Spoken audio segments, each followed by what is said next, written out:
Hey everyone, welcome back.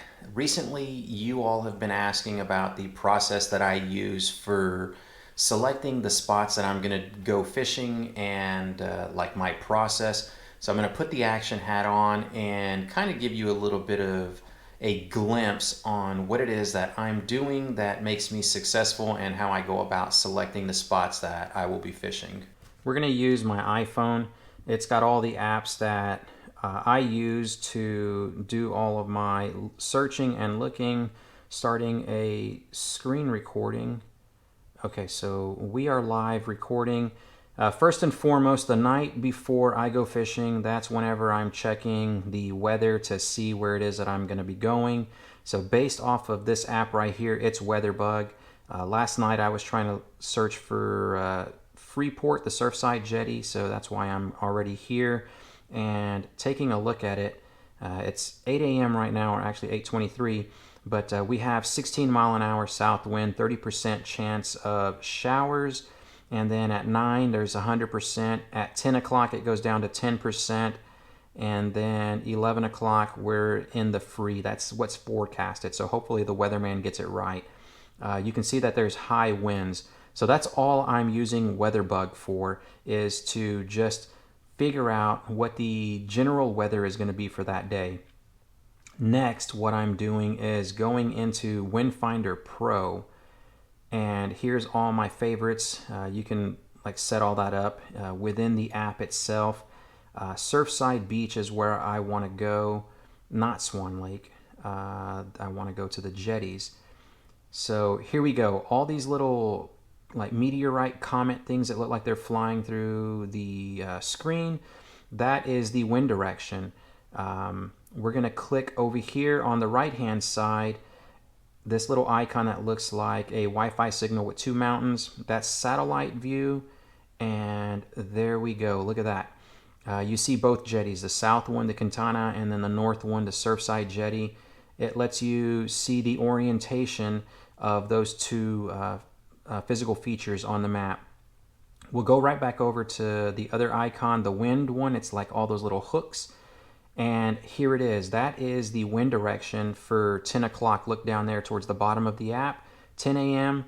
And then you've got the little arrows, minus 3H and then the plus 3H. That is to move back and forth 3 hour in 3 hour increments. So we'll go back to 7 a.m. That was the wind direction. Let's go back to 10. You can see the wind direction there. And then check that out at 1 p.m. Look how much more faster that wind is moving. It's all color pattern. So you notice the colors shifting a little bit. That's just, you take a look at the top of the screen and you try to match that color up with the mile per hour increments up there. So taking a look at that, you can just see that wind direction, which way it's coming, and how it's going to be affecting the water movement out there at the jetties. Now, if I am on the coast, I do chase the tidal information, and that is with use of this. I don't know what this app is called. It's just Marine, and this app uses the Coast Guard and all the other buoys out there along the coast.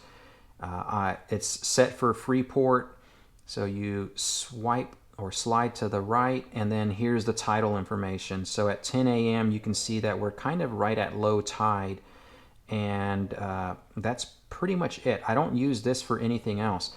Now, I would care a little bit more about tides whenever fishing the marsh, but let me try to explain this as quick and as best as I can. Here's the buoy right here, right inside the channel at the jetties in Freeport. And let's just say hypothetically I was going to be fishing a marsh all the way over here. What is this? Drum Bay, Christmas Bay, whatever. Let's just say Christmas Bay for all intensive purposes. Christmas Bay is right there, and then look how far away it is from the buoy. So the information at 10 a.m., it's going to be low tide. That doesn't necessarily mean that we get over here to Christmas Bay and you're going to be experiencing a low tide. I mean, the water could still be in there and flushing out. It just takes a long time for the water to get in and out of that area. So that's why I don't use the tides for fishing the marsh. It's just if I'm along the coast or if I'm fishing a marsh that's near one of these buoys, as you can see, they're littered throughout the coast. Then I'll use the tide data, but that is pretty much it. And then here is one that everybody should use, Google Maps. When I first started fishing, I learned how to do my marsh fishing by going to Pierce Marsh, and that is right here. Here's Bayou Vista. This is 45 going from Houston to Galveston. So Bayou Vista. You would launch basically over here at Lowest Bait Camp and then make your way through the Bayou Vista neighborhood. This is a railroad bridge right there that you gotta go underneath, and then voila, here is Pierce Marsh. Look at the way this this marsh area looks. So by scanning this right here, seeing the physical features of the way it looks, what I did was start scanning the remainder of the Texas coast, trying to find something that looks similar to that. And I did that by way of finding this area over here. This is the marsh right off of Sportsman Road, and it looks similar to what Pierce looked like. So I went out there and I fished it, and it was a very productive marsh to go and catch some nice sized redfish. The other thing that I am looking for whenever scouring Google Maps is a launch spot. There's no sense in actually trying to fish this marsh right here. That yellow pin right there is a launch spot.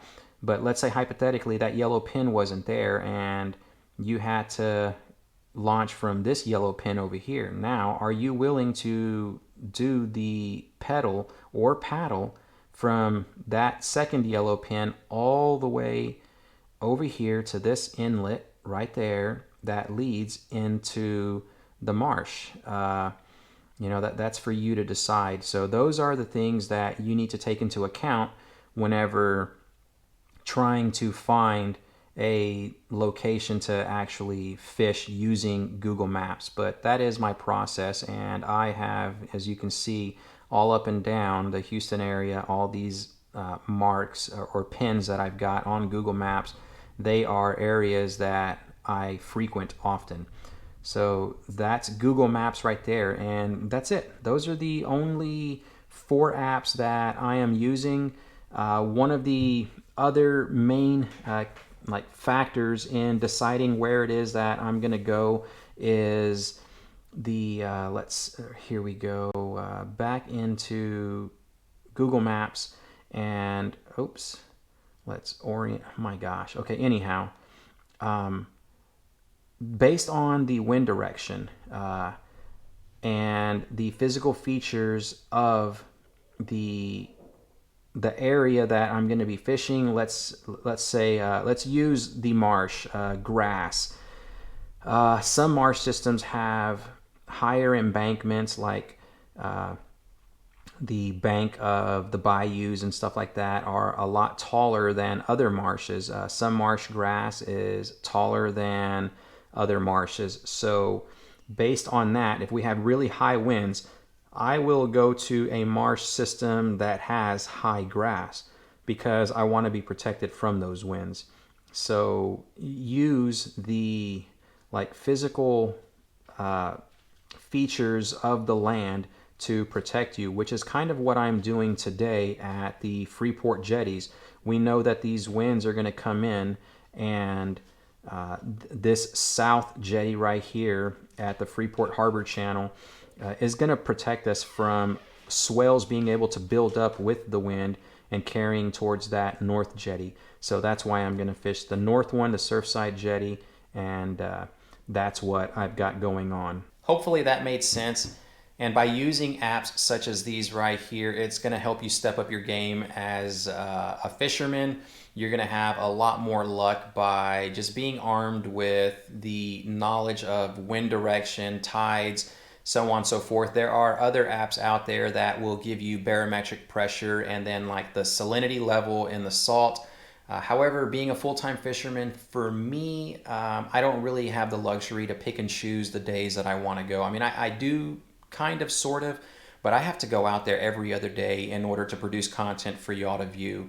So these are the ones that I stick to, and it's what I've used for the past year, so it works. The apps themselves will be listed in the description down below. So I am not sponsored by any of these guys. I wished I was so that I can earn a little bit of extra money, but I'm not. These are just the ones that I use again. And yeah, that's going to be all. That's what I use to make me successful out there before every trip that I go. But then again, it's not the absolute fail-safe because I do get skunked a lot. All right, that's all I have for y'all. If you enjoyed the video, click that thumbs up button, and until next time, tight lines, y'all.